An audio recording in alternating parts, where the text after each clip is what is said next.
Good morning guys! Samahan nyo na naman akong i-review natin itong ating releasing unit na every wagon sporty edition na 4-wheel drive single power slide. Ang kanyang headlight po guys ay test po siya. Ayan, naka sporty grills.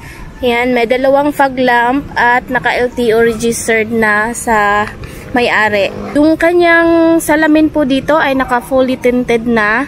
Yan, tapos nagpalagay siya ng chrome na side mirror cover with signal light. Yan, so dito meron siyang fender light at nagpa-lift up siya dito guys ng 2 inches. Yan, kaya medyo mahaba siya tingnan.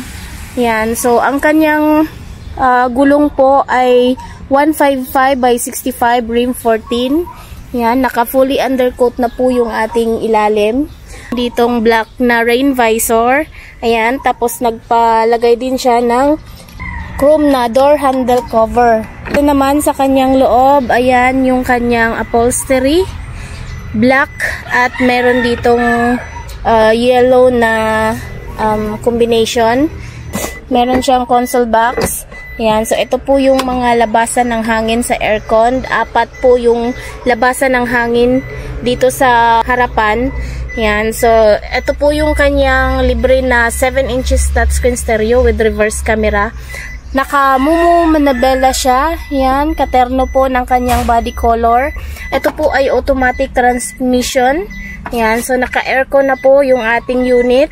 So, dito naman, ayan, meron siya ditong sun visor with salamin at meron siyang extra lagayan dito sa taas ng eyeglasses. Ayan, nahulog tuloy. Ayan, so, ito yung kanyang room light. Ayan, so, yung kanyang ceiling dito ay new ceiling na. Ayan, at nagpa-additional din siya ng extra fan. Ayan, so, ayan, kumpleto po tayo ng seatbelt. Yan. So, dito naman sa gitna, mayroon ditong extra lagayan at mayroong cup holder. Yung makina niya nandito sa ilalim ng upuan dito sa front seat. Yan. Yung makina niya ay K6A engine, 3 cylinder, 660cc. Power windows na po lahat ng bintana niya. Yan. Tapos dito naman, ito po ay single power slide. So, doon lang sa kabila na side yung automatic power slide. So, yan, pneumatic tayo at plastic na po yung ating apakan dito. Yan, so ito po yung upuan dito sa second row. Captain seat siya, merong headrest and armrest with cup holders. Yan, so ito yung kanyang ceiling. Ayan, so maluwang pa siya dito. Ayan, hindi sasayad yung tuhod mo kung uupo ka dito. Yan, dito may extra pocket. Yan, so yung mating natin buo po yan at pinaipit natin dito sa plastic para po yung dumi ay hindi magpasok dun sa ilalim. Yan, so dito mayroong mga butas-butas dito sa ilalim, 4. Ito po yung labasan ng blower dito sa likod. Meron ka lang i-on doon sa harapan para maglabas yung hangin dyan sa likod. So kailangan mo lang itong pindutin, yung rear. Yan, para may lumabas na hangin doon sa likuran. Yan, so matangkad siya dahil naka-lift up siya ng 2 inches. Hindi yan matakot sa baha. Yan. Tapos yung kanyang taillight dito ay pinatint natin. Ayan, so black na. Hindi naman masyadong black na black. Ayan, pamdagdag pogi lang yan. Ayan, tapos yung kanyang back glass dito, ayan, pa-curve na buo at meron siyang original spoiler. At nagpa-additional pala si ma'am dito ng carrier, roof rack carrier. Ayan, so dito naman sa likod, meron ditong wiper. Ayan, may third light. Ayan, tapos yung mga handle niya dito, naka-chrome na at merong trim dito na chrome. Ayan, so ito yung kanyang plate number sa likod. Meron na siyang freebies na plate holder at ito yung kanyang reverse camera. Ayan, so tingnan natin yung kanyang likod. Meron siya ditong extra seat, 2. Ayan, storage na din siya.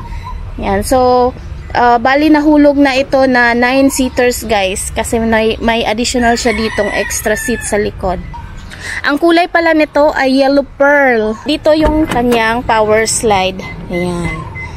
So, single power slide lang siya, kaya dito lang yung automatic slide, doon hindi. Ayan. So, dito naman, merong lagayan dito ng mga tools, ng kanyang jack anti-rinse, dyan. Tapos, yung mga upuan niya, yan, kompleto tayong mga seatbelt dito sa second row. At itong upuan niya, pwede niya itong i-fold kung meron siyang ikarga. Ayan. Ang cute ng kanyang Momo Manabela. Yan, switch ng kanyang mga power windows at yung adjuster ng kanyang side mirror. Inabot ng kanyang price ay 324,000 pesos only. Ayan. So, sa basic setup price nito ay 285,000 pesos lang. Kaya siya umabot ng 324,000 pesos dahil nagpa-additional siya ng door handle, chrome na cover, tapos naka side mirror cover siya with signal light, tapos pina-lift up niya ng 2 inches, tapos yung tail light niya pina-tint niya, ayan, tapos meron siyang extra fan, third set with sandalan, tapos naka Momo Manabela at meron siyang carrier, kaya humabot siya ng 324,000 pesos.